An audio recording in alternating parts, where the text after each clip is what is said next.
देशी एकता जिंदाबाद, देशी एकता जिंदाबाद, देशी एकता जिंदाबाद। सामने बैठी मेरी माताएं बहनें और डीएससी समाज के योद्धाओं, सबसे पहले तो मैं आपको हाथ जोड़ करके नमस्कार करता हूं, प्रणाम करता हूं। मैं सिर्फ दो बात बताना चाहता हूं। मैं आपके बीच में कोई राजनीति करने नहीं आया हूं भाई साहब, पीछे आओ। मैं तो सिर्फ एक आपका भाई, आपके डीएससी समाज का एक छोटा सा व्यक्ति होकर के आपके बीच में आया हूं और एक बात कहने के लिए आया हूं।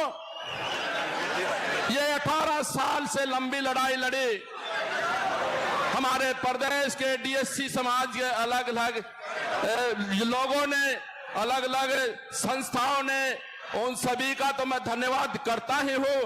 और मैं धन्यवाद करता हूं माननीय सुप्रीम कोर्ट का, जिन्होंने एक ऐतिहासिक फैसला 1 अगस्त को सुनाया। मैं बहुत बहुत धन्यवाद करता हूं माननीय सुप्रीम कोर्ट का।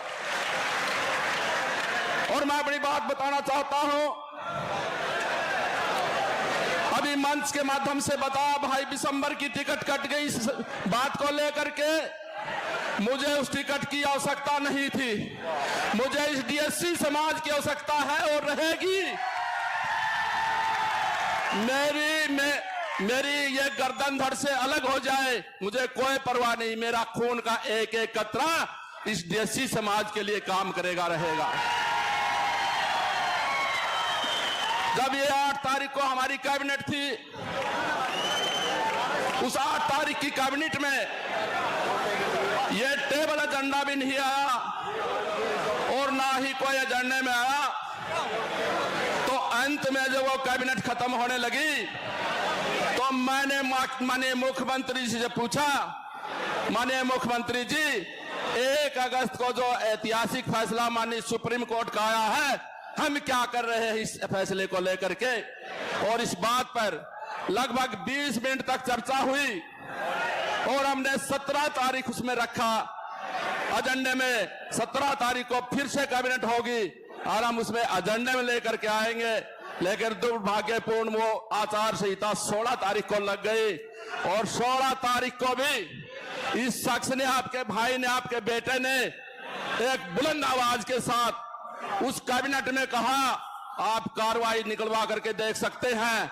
मैंने कहा माननीय मुख्यमंत्री जी, इस बिल को हम सर्वसम्मति से पास करते हैं। और मैंने माननीय कैबिनेट का धन्यवाद किया। मैंने कहा इसको मंजूरी के लिए इलेक्शन कमीशन को भेज देते हैं। तो मैंने पुरजोर उसमें मांग करी, लेकिन उसमें एक छोटी सी दिक्कत थी। हम चुनाव आयोग को भेज देते तो चुनाव आयोग उसको मानता नहीं, रद्द कर देता। इसलिए ये आपका भाई बेटा, आपका छोटा सा बेटा, मैं आपको आश्वासन देता हूं, इस कांग्रेस ने जितना हमारा विनाश किया, इस डीएससी समाज को आगे बढ़ने से रोका है, इसका मौका अभी हाल में हमें आया है। भूपेंद्र हुड्डा, शैलजा, अब तो काफी लोग यहाँ भारतीय जनता पार्टी में भी आ गए हैं। मुझे वो बात स्वीकार नहीं है, कुछ की चर्चाएं भी चली हुई है, मुझे वो बात स्वीकार्य नहीं है। दिसंबर वाल्मीकि ने अगर स्वीकार्य है तो डीएससी समाज का नौकरियों में आरक्षण स्वीकार है। और मैं इस मंच के माध्यम से मैं चेताना चाहता हूं आप लोगों की तरफ से, यह तो सिर्फ एक टेलर है। मुझे भी नहीं पता, मुझे नहीं इतना पता था कि मेरा डीएससी समाज इतनी संख्या में आएगा। मुझे कंफ्यूज था, मुझे नहीं पता था। मैं उनको बताना चाहता हूं, वो कान खोल करके मीडिया की एक एक खबर कल पढ़ लेना।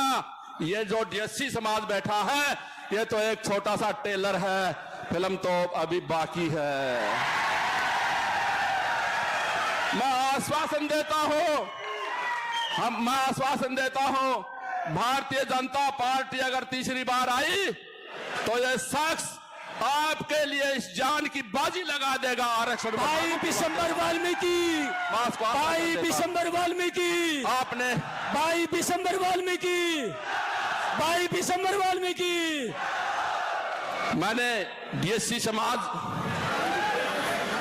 की चिंता इसलिए है, मैं कोई नेता पुत्र नहीं हूं, मैं भी आपके समाज का, गरीब समाज का एक बेटा हूं। ना मुझे कोई नेतागिरी की जरूरत है। मैंने ये 4 साल पहले भी हिसार में जब मैं विधायक था, उस समय प्रदेश अध्यक्ष श्रीमान ओम प्रकाश धनखड़ जी थे। मैंने उस मंच में खुले मन से ये कहा था, ऑडिटोरियम में कई डीएससी समाज के साथी विराजमान होंगे, यहाँ बैठे होंगे। मैंने कहा था मुझे मंत्री पद नहीं चाहिए, मेरे सामने बैठा ये समाज, इसके लिए रोजी रोटी की व्यवस्था चाहिए। और वही बात आज भी है। ऐसी टिकट चाहे मेरी 1000 बार कटो, मुझे कोई चिंता नहीं है। मैं आपके हकों की लड़ाई लड़ता रहूंगा, चाहे मेरी जान चली जाए। यह लड़ाई चाहे कितनी ही लंबी क्यों न हो। मैं चंडीगढ़ से लेकर के दिल्ली तक 50,000 की संख्या में मैं ये दिखाना चाहता हूं सभी लोगों को कि डीएससी समाज कितनी शक्तिशाली है, कितनी पावर रखता है। और वो बैठे, आप संभाल बैठे। मैं धन्यवाद करता हूं सभी का।